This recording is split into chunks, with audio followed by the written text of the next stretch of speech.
Mara slipped out of our bed like I was a stranger and my stomach went hot. The room felt wrong, like the air had turned thick. I kept my eyes shut because I wanted to catch her in the part where she thought she was invisible. My name was Trent Holloway. I was 58 years old. I lived in Providence, Rhode Island. Her breathing stayed too steady, too controlled. A drawer eased open. Clothes shifted. The zipper of a suitcase scratched once, stopped, then scratched again, like she was syncing it to my breaths. No light clicked on, no whispered apology. Just that careful silence she used when she didn't want consequences. The suitcase wheels bumped the bedroom threshold and rolled into the hall. Her heels tapped the runner twice, then paused by the front door. That pause told me everything. People only pause when they're hoping you'll stay asleep. The lock turned soft and the door closed gentle, like she was protecting her own image. I got up slow and crossed the cold floor to the front window. The rain had started, that thin Rhode Island mist that looks harmless until it hit the street. Mara's car was parked where it always sat. She lifted the suitcase into the trunk, shut it, and pulled away without even a glance at the house. Quick note: before listening, share which city or country you're watching from, and let's continue. I didn't run after her. I went to the kitchen, poured coffee, and stared at my phone like it might bite. About 22 minutes later, the screen lit up. One message from Mara. A photo from TF Green Airport, her lips pressed to Jude Navarro's cheek. He was 31, smug, and holding her carry-on like this was already normal for them. Under the picture she wrote, "You're done. You'll keep the bills. I'm keeping the life." My jaw locked, but I didn't feel shocked. The photo didn't break me. It confirmed me. For weeks I'd been telling myself I was tired, imagining things, making problems out of stress. 2 days earlier, I stopped hoping and started collecting. The night before, while she sat on the couch texting with that private smile, I made a folder on my laptop and built a timeline. Dates, amounts, and screenshots, all in plain order. I also dug out the one number I trusted, the one person who never got emotional about money. Silas Brent, the forensic accountant who'd kept our restoration studio straight since the early years. That same morning, while Mara was still doing her quiet breathing routine, I stepped into the hallway and called him. I said, "I think she's going to drain the company and pin it on me." Silas didn't ask for drama. He said, "Email me what you have and don't tip your hand." When her airport photo hit my phone, I opened my laptop, attached the screenshots, and hit send. The email left my outbox and the little paper airplane icon disappeared, like it had never existed. I kept my hand on the mouse a second longer than I needed to. Then I let it go and sat back. The kitchen light buzzed faint over the counter, and I could smell my coffee cooling because I wasn't touching it. In that quiet, all I could hear was the way my own house had trained me to stay alert, like I was always waiting for Mara to decide if I'd earned peace that day. For years I told myself she was just strong-willed, because strong-willed sounded better than cruel. She was the face of our restoration studio, the one who smiled for photos and charmed developers. I ran operations, kept schedules tight, kept crews paid, kept vendors from walking. She treated that like I was the help. It wasn't shouting most of the time, and that was the trick. It was little cuts, constant and precise, like she knew exactly where pride lived in a man. If I corrected a vendor order, she'd laugh and say, "Trent, you worry about the back end, and I'll handle the people." In front of clients, she'd cut me off with, "Let me talk, Trent, because you're getting lost in details." After enough years, bringing it up just meant I was being sensitive, so I learned to swallow it and move on. The first real clue didn't come with lipstick or late-night excuses. It came with her calendar turning into a fog. She'd block off client walkthrough time with no address, no name, nothing that matched our actual jobs. Then she'd come home smelling like a cologne I didn't own, and she'd kiss my cheek out of habit, not affection. One afternoon, I found a receipt stuffed in her coat pocket from a waterfront place in Bristol we never went to, because she always called it tourist food. It was for two, midweek, and the tip was the kind you left when you wanted somebody to feel taken care of. I held that paper in my fingers and felt my face go tight.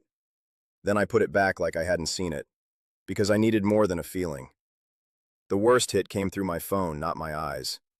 She sent me a voice message that was meant for Jude, and I played it like an idiot expecting a normal update. I heard them laughing first, real laughing, the kind she hadn't given me in years. Then her voice slid into that confident little sneer and she said, "He'll sign whatever I put in front of him. He thinks he's in charge because he tracks the invoices." I stood there with the message still playing and realized I could live with distance, but I couldn't live with contempt. Contempt turned every room into a trap, because even silence felt like she was judging how I breathed.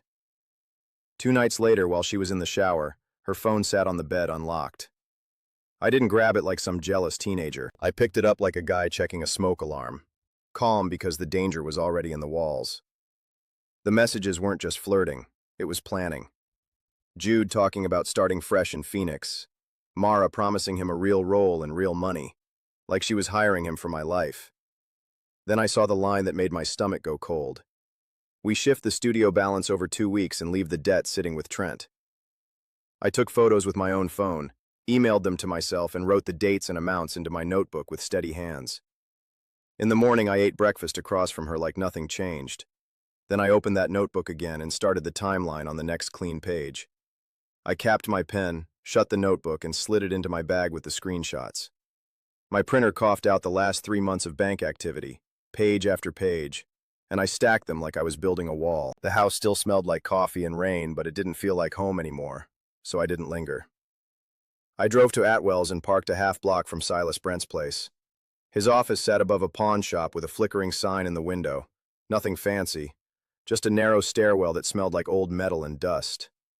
Silas was 67 with gray eyebrows that made him look permanently unimpressed, and his voice had that stapler snap to it, like every word was meant to pin something down. He didn't greet me with warmth, and I didn't need it.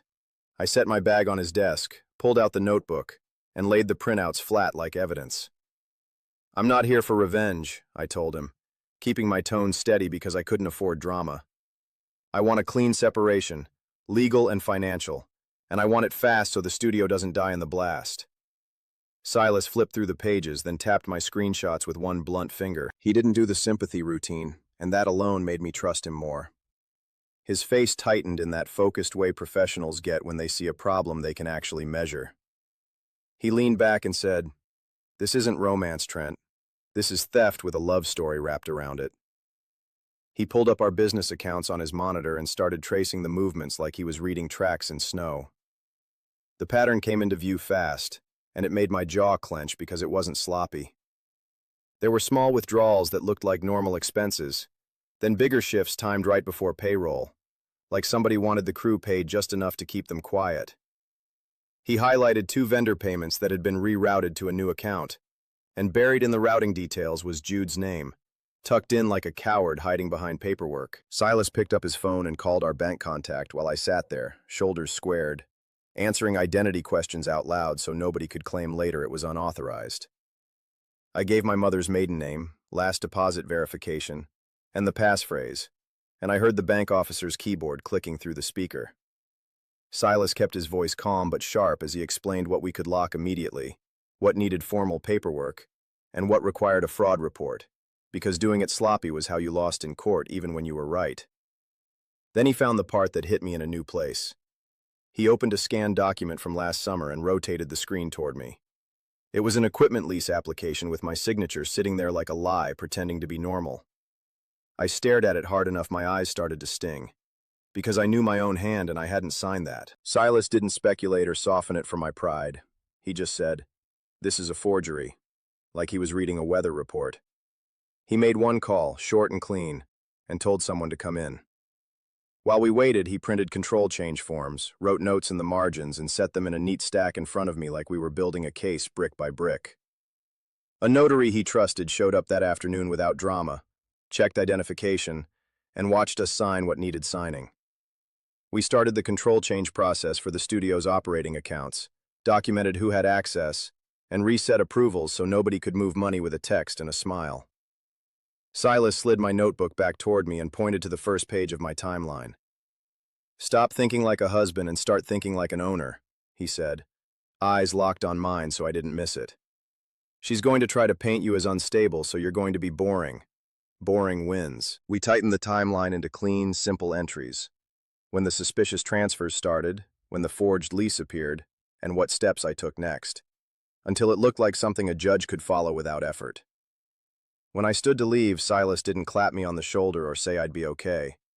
He just nodded at the folder and said, "If this gets ugly, the timeline is what will hold your case together." And I tucked it under my arm.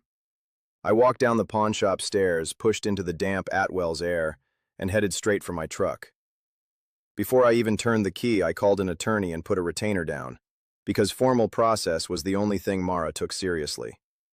I climbed into my truck, started it, and sat there a second with both hands on the wheel.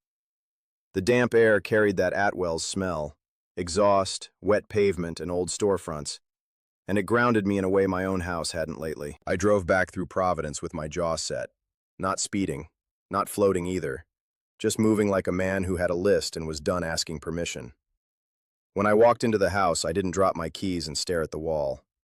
I moved room to room like I was checking exits in a building, because that's what it felt like now. My own place, but full of traps she'd set with routine. Mara had little anchors everywhere, the kind that said she owned the air. Framed magazine features with her name under the photo, sticky notes on my desk telling me how to handle vendors, coats draped over chairs like she could come back any time and pick up her throne. I grabbed heavy trash bags from the pantry and kept it simple. No shredding pictures, no dramatic speeches to an empty room, no pretending I was above anger while my hands shook. I opened closets, cleared drawers, and bagged her things piece by piece. Perfume bottles, scarves, the expensive blazer she wore when she wanted people to think she was the only adult in the room. Every bag I tied felt like air coming back into the house, and I dragged them to the mudroom without stopping. Then I walked to the one room she always treated like a command center, the studio office we kept in the house. She used to stand in the doorway and say, "Don't move anything, Trent, because you always mess it up," like I was some kid with muddy boots. That day I turned the knob and went in anyway, and I didn't care if the ghost of her tone followed me. The first thing that hit me was the smell, her perfume mixed with printer toner and stale coffee. The second thing was how sloppy her planning really was once I stopped being afraid of touching it. She wasn't a mastermind. She was just confident nobody would ever check her work. On the desk, a leather planner sat open with a meeting circled in thick ink. Klein, Site Walk, 9 o'clock. Dorian Klein was the developer who fed us our biggest contracts, and losing him would have sunk us fast. She knew that, which meant she'd planned to control that meeting like she controlled everything else. Behind the planner page, a paper-clipped note stuck out like she wanted to hide it but not too well. It read, "Hart Hotel Package, Advance." Ansel Hart was a boutique hotel owner sniffing around for historic lobby restorations, and that deal wasn't in our shared calendar. I stared at it, then felt my mouth go dry, because it told me she planned to take a deposit and disappear while the mess landed on my name. I opened drawers she'd guarded like they were classified, and I found a burner phone pushed under a stack of letterhead. In the back, a manila envelope held printed invoices that didn't match our accounting software. Different fonts and different totals, like someone had built a fake world on a cheap printer. I didn't pretend to understand every line, but I knew enough to document it. I photographed everything on the desk, the note, the phone, the invoices, and I emailed the pictures to Silas with a subject line that didn't blink. Additional documents found. I changed the locks that afternoon, and it wasn't about spite. It was basic control, the kind I should have taken years ago. I called a locksmith and said, "I need the house rekeyed today and I'm paying for speed." When he asked if it was a dispute, I kept it flat and said, "It's a security issue and I'm the homeowner." After that, I drove to the studio and had the back entrance lock swapped too, because nobody was walking in after hours like they still owned the place. I texted my foreman, Keegan Price, and I didn't dress it up. "No one enters after hours unless I'm there," I wrote, then added, "If Mara shows up, you call me first and you do not argue with her." Keegan replied a minute later, "Understood, boss, and I'll hold the line." The small twist came when the workshop landlord called and said, "Just confirming, are we still doing the move-out date at the end of the month?" My chest went tight, but my voice stayed steady. "No, we are not," I told him. "Mara is not authorized to end anything, and I'm meeting you in person." He hesitated, then agreed, and I put it on my calendar before he could change his mind. That night I sat at my kitchen table with my phone, my notebook, and Mara's planner open in front of me, and I wrote the Klein meeting in my own handwriting like I was claiming it back. I stared at my handwriting on that calendar entry, then slid my phone across the table and pulled up Dorian Klein's number. The house was quiet in a way that made every small sound feel sharp, like the refrigerator hum and the faint tick of the wall clock. I didn't give myself time to hesitate because hesitation was how Mara always stayed ahead of me. I called early on purpose, while he'd still be in work mode and not irritated by the day. He answered on the second ring like a man who'd been disappointed too many times. No warmth, no hello, just talk. "Dorian, it's Trent Holloway," I said, keeping my voice even. "Mara won't be at the site walk, and she no longer has authority over our contracts. I'm taking over operations and sign-off going forward." There was silence on the line, long enough that I could hear my own breathing and the soft rain against the window. Then Dorian let out a slow breath like he'd been holding it for a year. "I'm not gonna lie, Trent," he said. "I'm relieved." That one sentence landed hard because it told me exactly how much damage Mara had done while acting like the genius in the room. Dorian didn't make it easy, though, and I respected him for that. "Here's what I've dealt with," he said, voice tightening. "Missed site walks, last-minute design changes, and your office asking for advances like we're running a charity. And Mara treated my project manager like a servant." I didn't jump in to defend Mara or rewrite history. I kept it simple and direct. "The chaos was her, not the crew," I told him. "You've always gotten good work from our people, and you'll keep getting it. What changes now is you'll get clear schedules and honest numbers."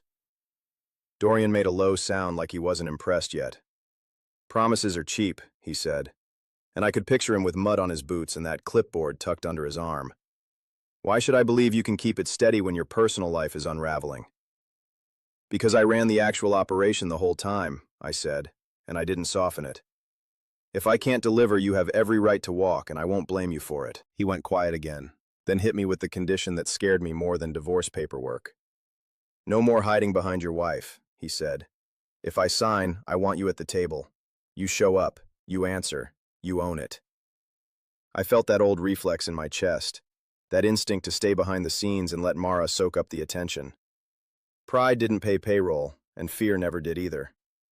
"Fine," I said. "You'll get me, not a handler. Tell me when and where."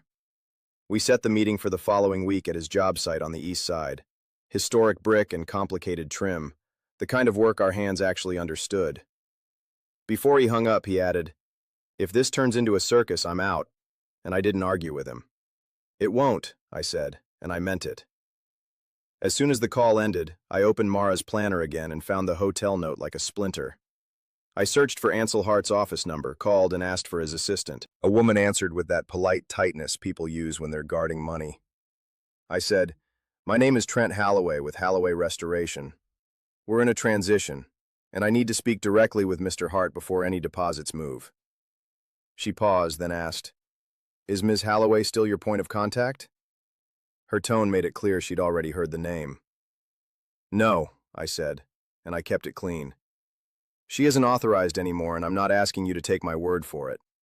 I'm asking for a short call so you can decide who you trust." She didn't promise me anything, but she didn't shut me down either. "I can offer a brief slot tomorrow afternoon," she said. "If you send written confirmation of your authority, that would help." "You'll have it within the hour," I told her, and I hung up and drafted the email while the words were still hot. By late morning, the vendor calls started because in a small city, word traveled faster than invoices. One supplier asked, careful as could be, "Are you still paying accounts, Trent, or should we freeze deliveries?"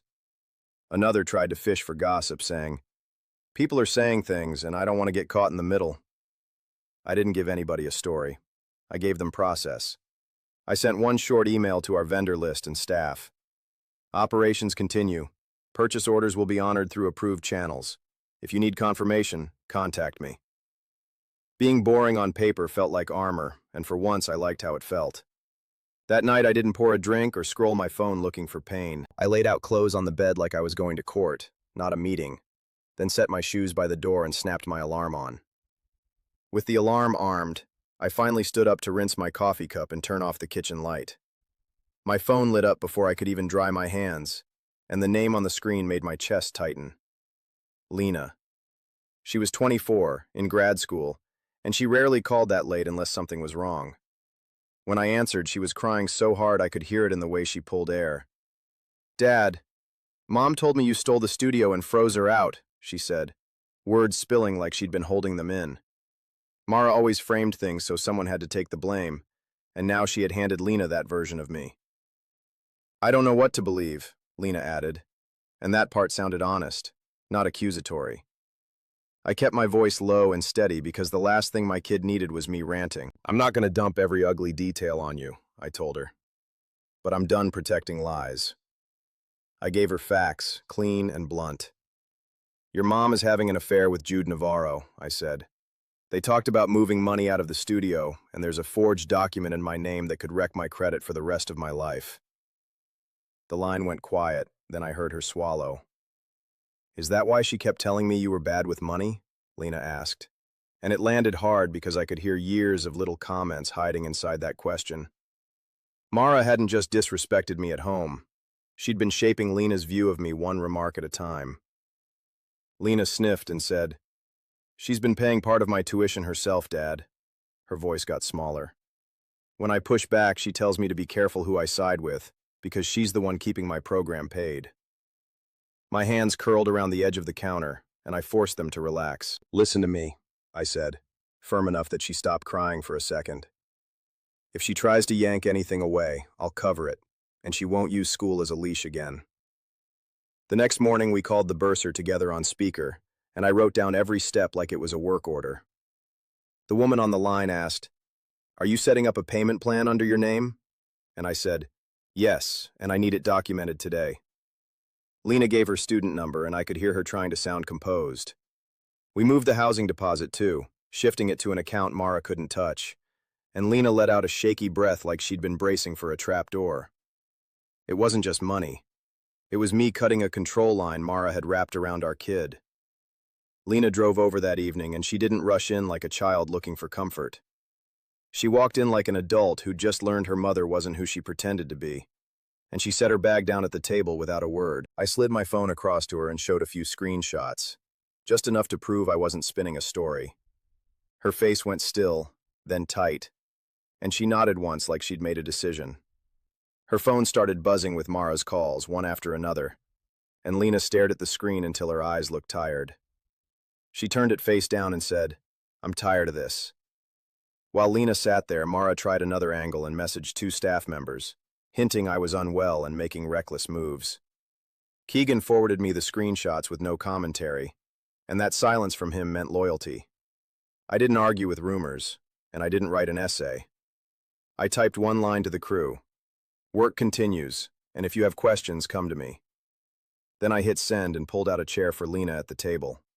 Lena slid into the chair I pulled out, and the kitchen felt smaller with both of us sitting there, like the walls were listening. I kept my hands on the table, open and still, because I didn't want her to think I was about to explode.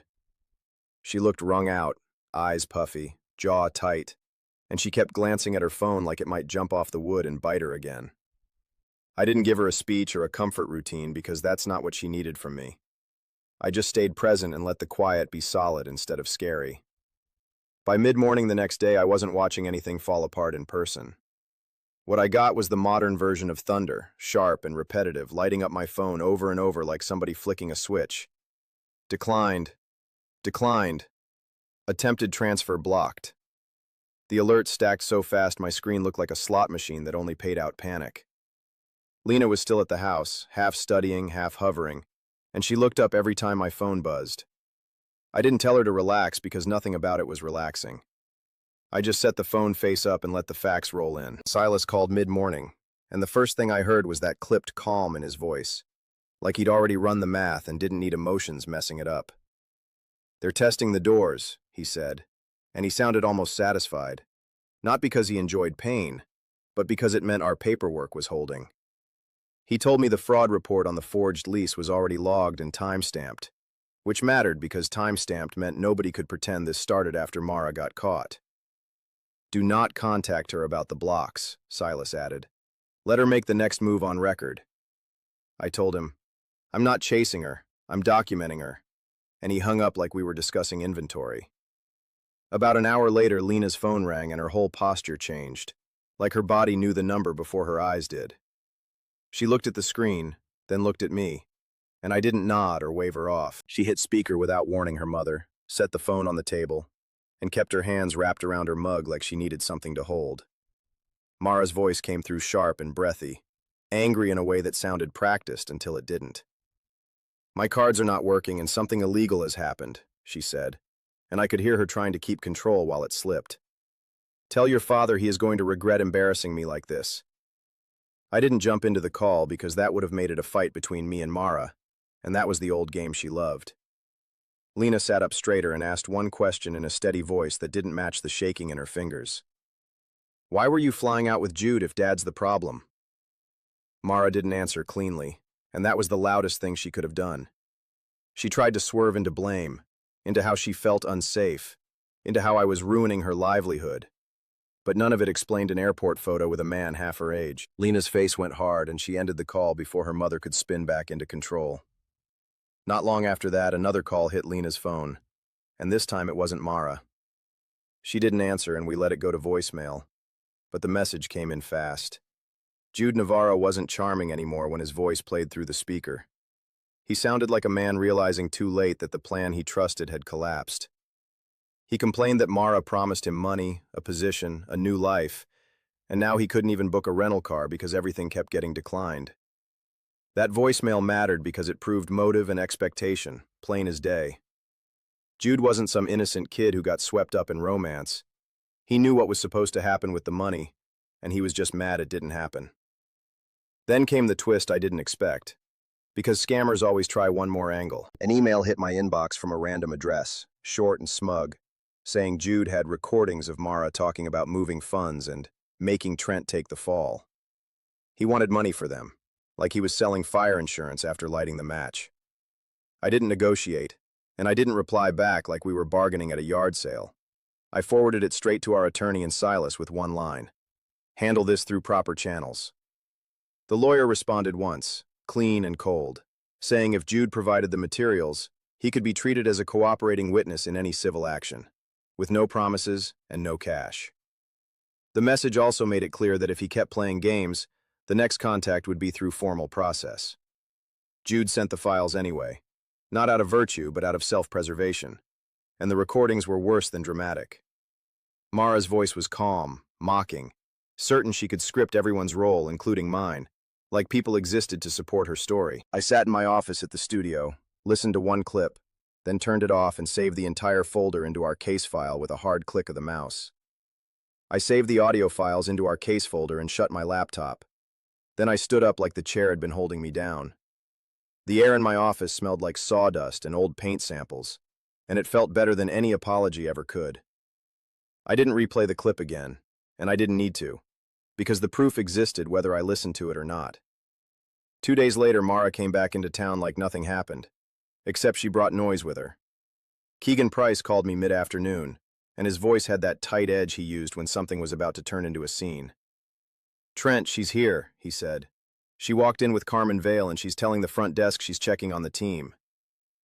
I drove over and parked crooked because I didn't care how it looked. When I walked in, Mara was planted at the reception counter, leaning in like she owned the building, and Carmen stood beside her with her arms folded like a bodyguard.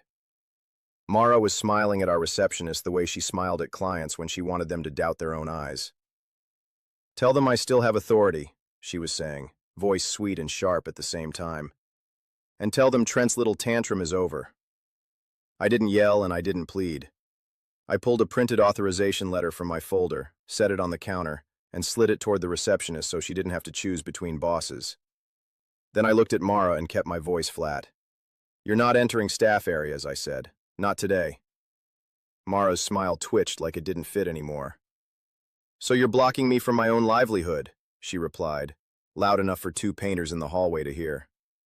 Carmen jumped in right on cue and said, "This is what punishing a woman looks like, and you should be ashamed." I pointed at the letter and said, "Accountability isn't punishment, and the paper tells you who's authorized." Then I stepped aside so Keegan could close the staff door. Mara tried to hold the moment with her face, but the room didn't bend for her the way it used to.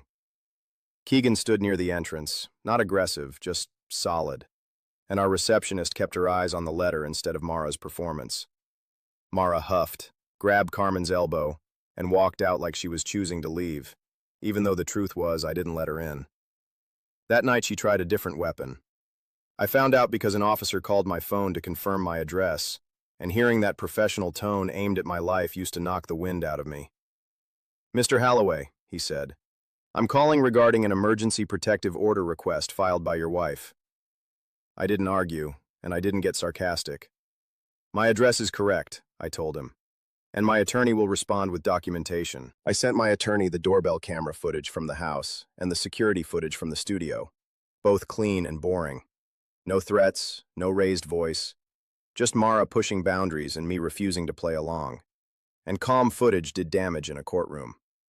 Silas prepared an affidavit about the forged lease and the attempted transfers, and he got a statement from our bank officer, Noel Ferris, confirming the account locks were placed due to suspicious activity, not because I was hiding assets. Each document felt like another bolt sliding into place. Jude, trying to save his own skin, sent a written summary of what Mara told him about making me look unstable.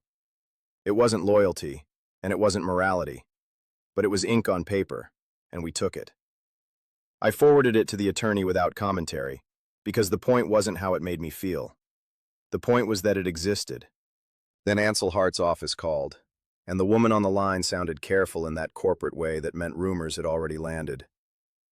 "Mr. Hart heard you may be having some difficulties," she said, and I could hear Mara's fingerprints all over that sentence. I said, "Put Mr. Hart on for 10 minutes and I'll answer questions directly." When Hart came on, I didn't charm him and I didn't beg. "I'm steady, I'm documented, and I'm still delivering work," I said. "If you want drama, call Mara. If you want completion dates, talk to me." He didn't commit, but he didn't hang up either.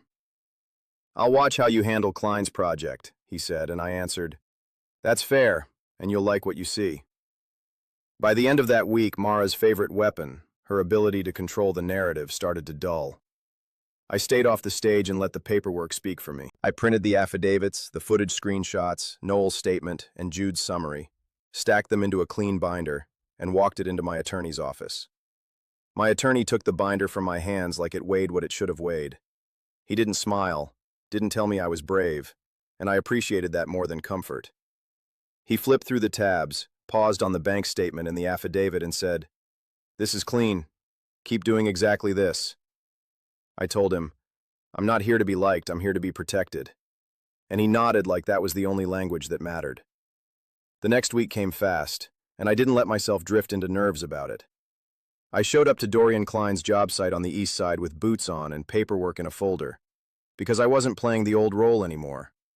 The place was a mess in the honest way, mud everywhere, stacks of materials under plastic, and the sound of work that didn't care about my personal life. Dorian met me with mud on his boots and a clipboard in his hand.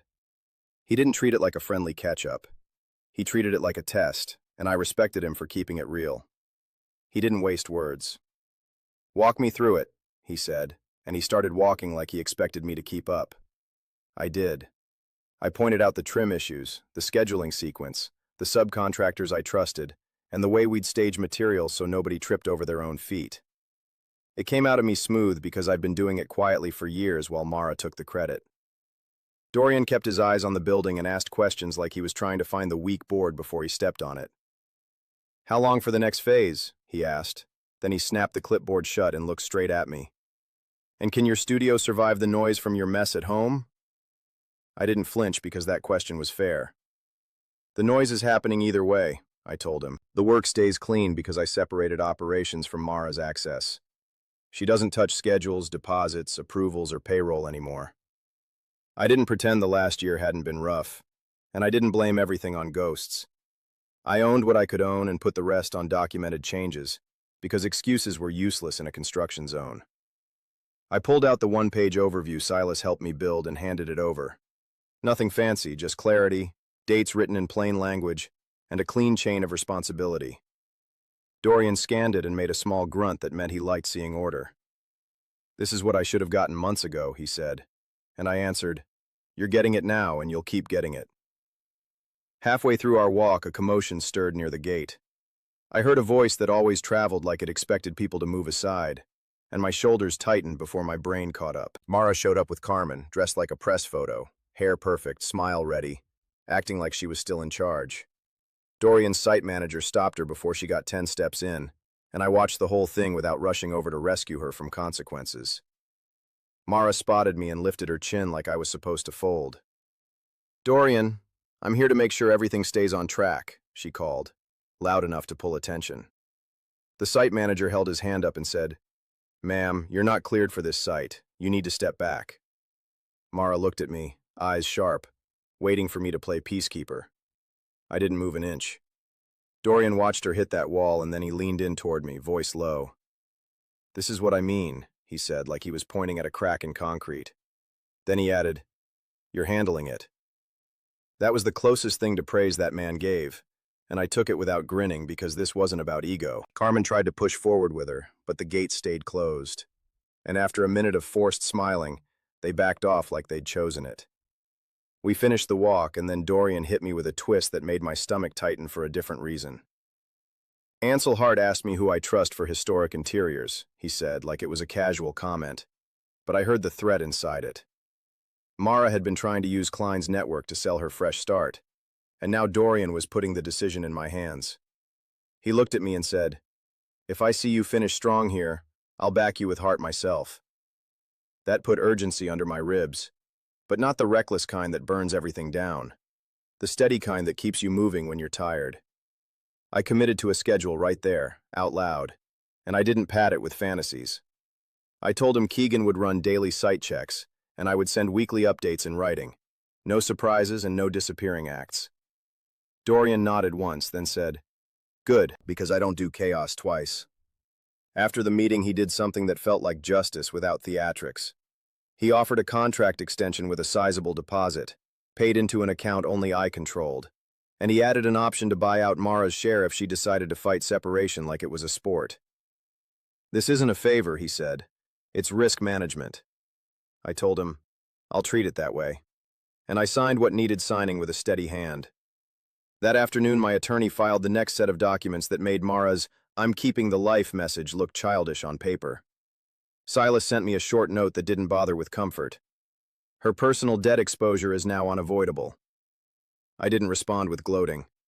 I put the phone down, slid the signed folder onto the passenger seat, and drove home steady. When I turned onto my street, I pulled into my driveway and got out with the paperwork under my arm. 2 mornings later, the doorbell rang while I was wiping down the counter. I opened the door and a courier in a rain jacket held out a flat envelope and a scanner. "Read Sloan," he said, keeping his voice professional. "I need your signature and then I am gone." I signed on the glass like I had signed for lumber samples and permit packets for years, except this time my hand felt heavier. I took the envelope and shut the door with a calm click. Silas's name was on the return label, and I carried it to the kitchen table without rushing. Inside were confirmations, access changes, fraud filings, updated authorizations, and clean language that separated a person from a liability. I read every page, signed where I needed to sign, and clipped it back together. It did not feel like victory or defeat. It felt like protection. I called Lena right after, not to drag her into adult mess, but to give her one clear line to stand on. "Your tuition and your housing are covered," I said, "and nobody is using school as a leash again." She exhaled so hard I heard it through the speaker, like she had been holding her breath for weeks. "Okay, Dad, I believe you," she said, and I answered, "Good, because I am done letting her rewrite me." Mara tried to reach me from new numbers before lunchtime, like she thought the right angle would unlock everything. I did not argue with the texts because any response would have fed the fight she wanted. I blocked each number, watched the thread vanish, and put my phone face down. The quiet felt earned. I took a walk down Hope Street and kept going until the noise in my head settled. For the first time in days, the city felt ordinary again. That night I ate alone at a small place Mara used to call Too Plain and kept my phone out of sight. Later, Silas confirmed the account locks were holding and Mara's credit lines were under review. Lena texted that Jude vanished as soon as he realized there was no money coming, and I deleted the message after I read it. The next morning I drove to the studio before anyone else and let myself in with the new key. I turned on the lights and stood in the quiet, and it felt like breath instead of punishment. I wrote my calendar on the board, heard a truck pull in, and swung the door open for my crew.